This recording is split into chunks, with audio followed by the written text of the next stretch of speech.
One of the most gifted footballers to have come out of Nigeria in the late 80s and the early 90s was Etim Esin. He began his professional football career in Calabar with Rovers FC of Calabar and negotiated his way through two other local clubs, Iwayawu National and Flash Flamingos, before going abroad to Belgium. Etim Esin was a phenomenon who played for the Flying Eagles and the Super Eagles. He represented Nigeria at the 1987 FIFA World Youth Championship and 6 FIFA World Cup qualification matches. He was left out of the team that represented Nigeria at the 1994 World Cup due to the fact that there was a report he was being banned by FIFA for allegedly raping a minor during his playing days with the CFC, a claim that was later proven to be false 25 years later. De paas van Joris Heilen. Kijken en binnendoen, zegt Johnny Etim. Nicknamed the African Maradona for his abundant football skills, the former international cried out for help to the Nigerian Football Federation and the Ministry of Youth and Sports Development to intervene by footing his medical bills either in Nigeria or abroad over a recurring knee ligament injury he suffered during his active playing days with the national team. He had his prayers answered. The Arise News crew caught up with him at the Hospital for Trauma and Surgery here in Lagos, Nigeria, to talk about his travails and his journey to find inner peace.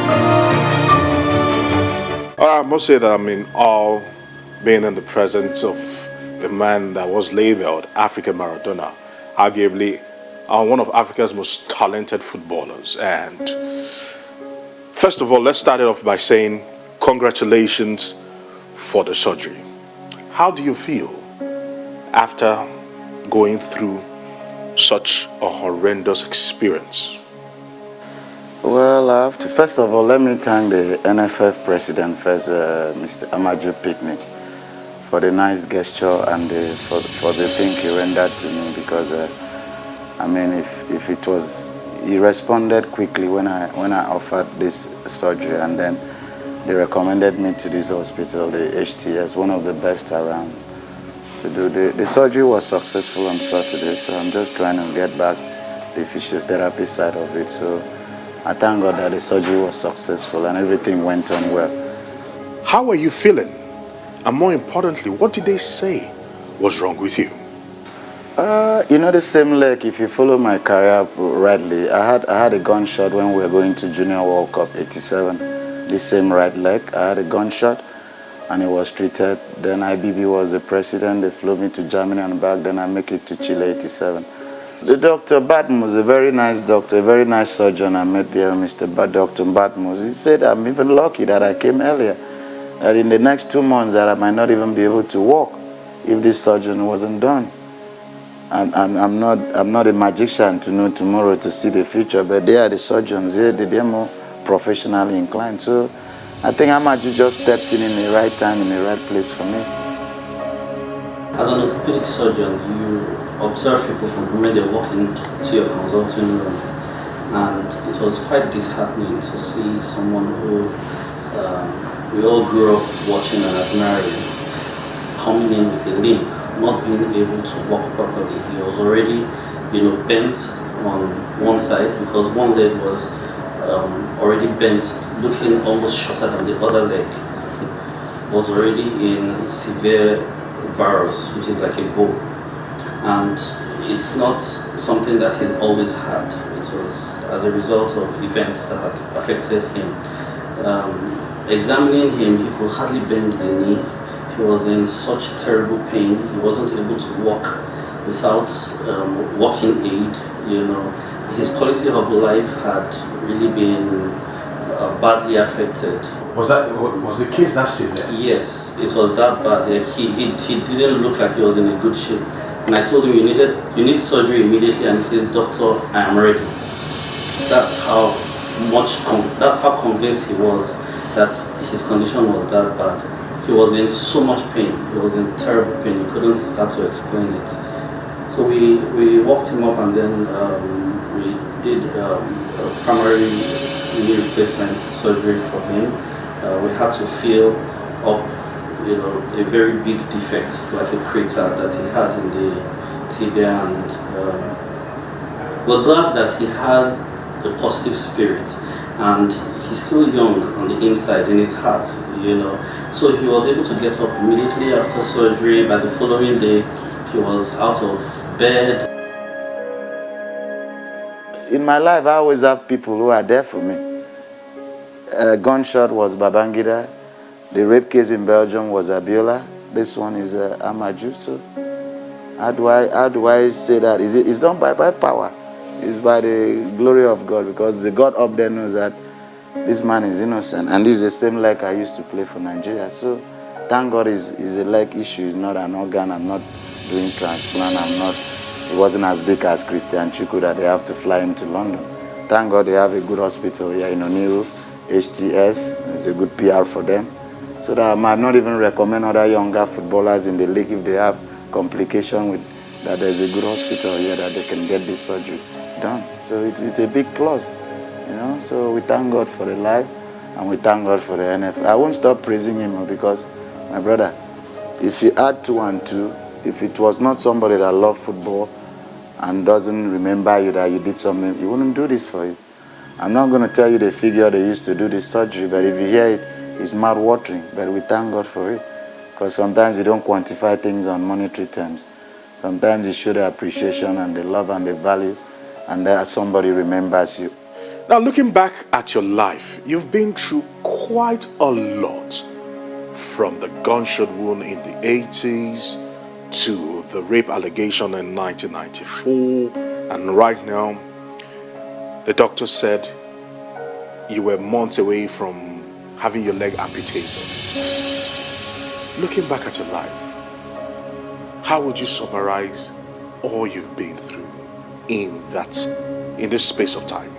I think God knows I'm innocent. I think that's the best. I draw my inspiration from God, because all what they throw at you, I think God knows you are innocent. That's why I have the inner strength to overcome it, because all what they threw at me, I was innocent. I was always innocent. So I was always vindicated. It took 25 years, as you said, I was vindicated. I missed World Cup, which was every footballer's dream, every young player's dream. And from there, I ended up I went into drugs because of depression. I was in drug rehab for 2 years, because I couldn't imagine me Maradona. Which year was that? 94, now World Cup, 94, when Nigeria first qualified for 94. I couldn't imagine myself not being in the 94 squad. So that depression led me to drugs. I overcome drugs, I overcome gunshot. Even the rape case in Belgium, Abiola 93, paid almost $50,000 through a day to help me. So I think my innocent conscience is what God has been saving me from, because all what you throw at me, I'm innocent. All what you do to me, I'm innocent. Because until I'm guilty, maybe I'll pay the price. So I'm a survivor, my brother. It's deep. It's deeper than what you think. So it's just that Nigeria, for the love of football we have in this country, I think that's a massive point we have. The only thing that keeps us going is football. You can see when we didn't qualify for World Cup, how the fans reacted. So football, and Amaju has taken Nigerian football, branded Nigerian football internationally. He's a member of FIFA board, he's a member of CAF board. I think he's the most powerful FA chairman in Africa, if you want to say that. I'm not saying this because he did this to me. I'm saying this because it's a reality. You understand me? But thank God he stepped in and helped me and showed empathy on me. So God will definitely show empathy on his family too. In terms of care, especially in regards to ex-internationals who have served this nation in distinguished fashion, a lot of people have had opinions on what should be done. But for you, looking back, and also juxtaposing that with the way and how much the modern player is being paid today, talk to us, what do you think should be done to ensure that our ex-international, the heroes, are being well taken care of? I think we have to balance that to make our players' union viable. You understand me? There have been a lot of drama players, Harris Najala, now Popo, now Tijani Babangida. So I think Amaju was trying to put everything in order to, Nigerians, when you push it this way, they'll push you this way. He tried to make us have a good player, a functional players' union, for crying out loud. But some faction didn't want that. But you can only take a horse to a river. You won't force the horse to drink. So he tried that. But I think what will happen is that whatever happens, I think we should have a... Tijani Babangida is a players' union president now. So I think we can work on that and see how we can galvanize each other together. And even if you look at Tijani, it's a more younger generation. You might not know far back. If you want to talk about somebody like Odegbami, Christian Chukwu, and he's a more younger generation to handle. I'm not saying he cannot do it. He will do it in Jesus' name. But I think we should look at a more backward generation character that can handle the players' union. We won't handle a players' union and believe that every Nigerian football starts from 94. Nigeria has been playing football, winning cups since 80. So the generation of 94 was just our golden generation. The Atlanta 96 was just our golden generation. So it didn't start from 94. It starts way back in the 80s. You know, so you should bring somebody that have that characters from the 80s. I'm not trying to discredit Babangida, but I'm just trying to say that wisdom. If you have to put somebody there in a player, it should be somebody with wisdom. In the first part, we spoke to Etim Esin exclusively, but the burning question has always been, who takes care of ex-internationals? The famous line of the national anthem reads, "The labors of our heroes past shall never be in vain." Too many stars have been left behind, like late Rashidi Yekini, late Justice Christopher, late Yisa Sofoluwe, too numerous to mention. We sat with the NFF President, Amaju Pinnick, to discuss the burning question and the motivation to spend so much on Etim Esin. He said, I'm even lucky that I came earlier, that in the next 2 months that I might not even be able to walk if this surgery wasn't done. In my life, I always have people who are there for me. Gunshot was Babangida. The rape case in Belgium was Abiola. This one is Amaju. So how do I say that? It's done by power. It's by the glory of God. And this is the same leg I used to play for Nigeria. So thank God it's a leg issue. It's not an organ. I'm not doing transplant. First of all, let me thank the NFF President, Mr. Amaju Pinnick, for the nice gesture. After their playing days, I see them wallow in abject poverty, penury, and indeed pains. And it hurts me. So when I had the opportunity of trying to change that narrative, that perception about ex-internationals, of course, I delve into it. This is an area I specifically do not like to touch on, because I believe that whatever you're doing, you should let it speak for itself rather than coming out to speak.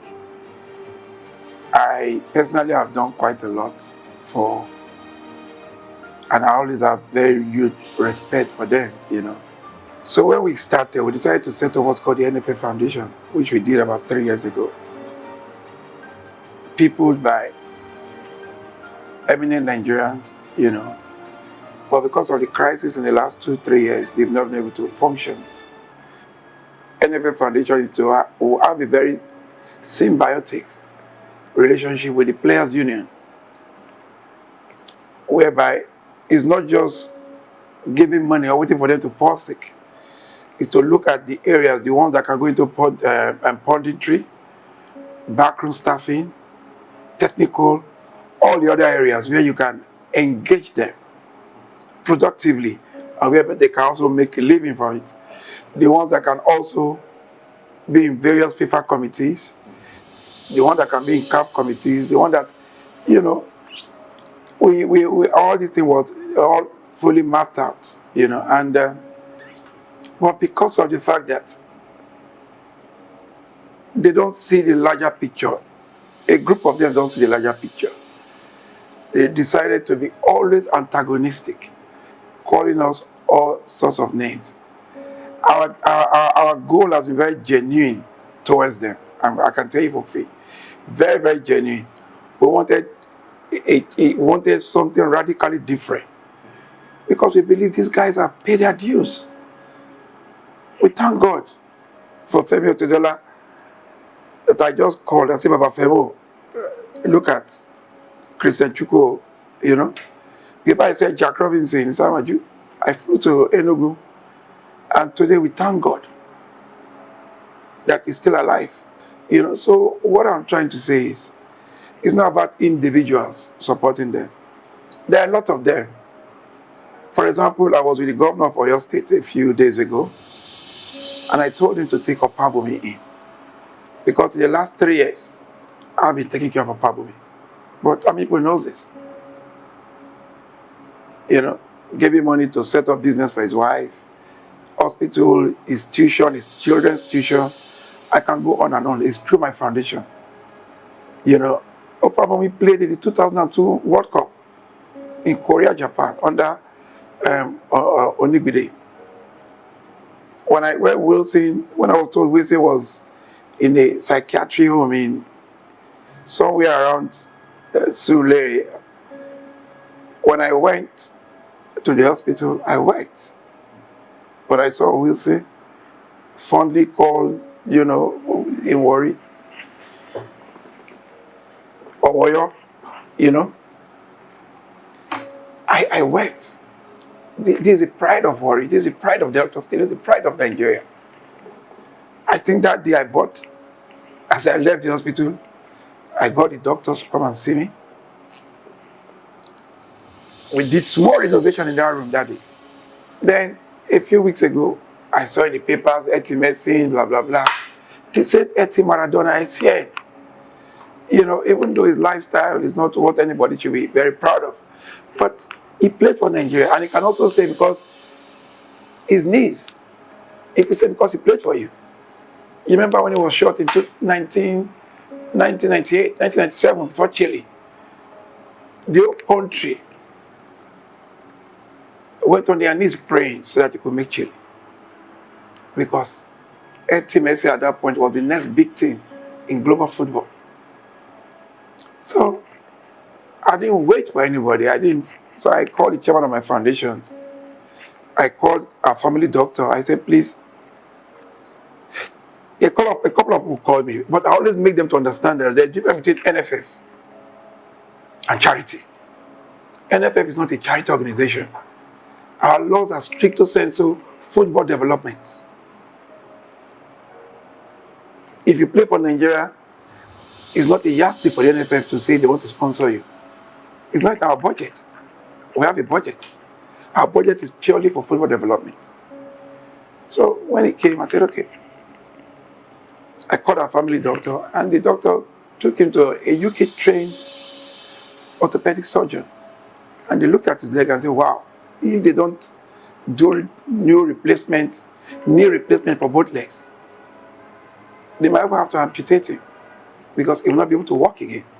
So I panicked. At that point, I didn't want to, so I called the chairman of my foundation.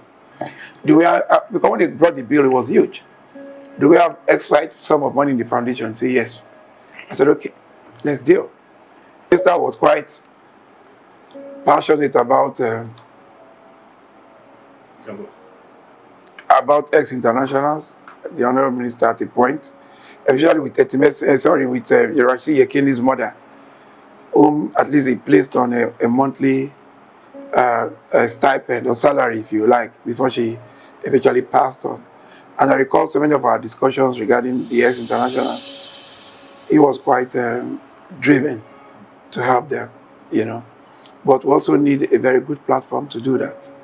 We need a platform of peace, not a platform of chaos. On our part, we first decided that we are here because of football development. Our primary goal is to develop football. We can look at the welfare of ex-internationals, but everything that we do is captured in our budget.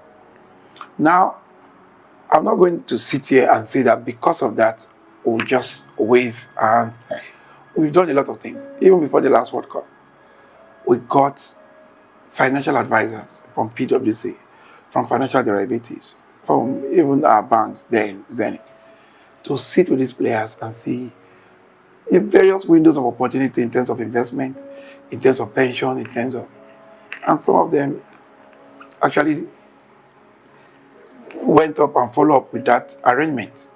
Why some are already, they called me in confidence to tell me what they are doing, you know. And I was very happy about it. Because the truth is, NFF cannot shoulder all those responsibilities. So to me, people should understand all this. What we are trying to do is to create, is to reinvigorate, rejuvenate the NFF Foundation. Get the players to come as one indivisible unit.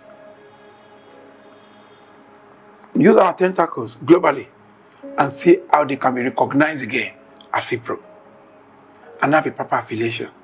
Can you imagine Nigeria, the biggest black nation in the world?